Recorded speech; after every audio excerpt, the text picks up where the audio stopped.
Хууль зүйн позитивизм гэж юу вэ? Хууль зүйн позитивизмыг эрх зүйн этатизмын үзэл санаач гэж нэрлэдэг. Этт буюу төр гэсэн Франц үгнээс гаралтай.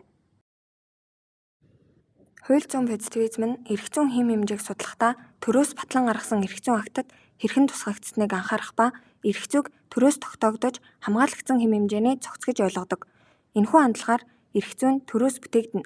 Харин нийгмийн бусад хэм хэмжээ нь зөвхөн төрийн тусламжтайгаар эрх зүйн шинжтэй болдог гэж үздэг.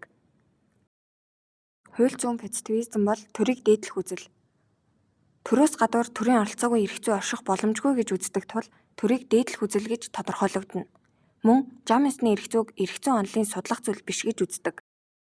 Хууль зүйн позитивист Шершенвичийн үзэл төр бол эрх зүйн цорын ганц их сурвалж бөгөөд эрх зүйн төр түүний чиг үүргээс үүсдэг гэж үзээд хуулийн их бичвэрүүдийг эрх зүйтэй адилтгасан. Хууль зүйн позитивизм нь эрх зүйн хэрэглээний үүргийг илүүтэй тусгасан онол. Эрх зүй нь төрөөс тогтоогдож хамгаалагдсан хэм хэмжээний нийлбэр учраас хууль ба эрх зүйн давхцаж байдаг гэсэн ойлголт нь хууль зүйн позитивизмын гол үзэл санаа мөн.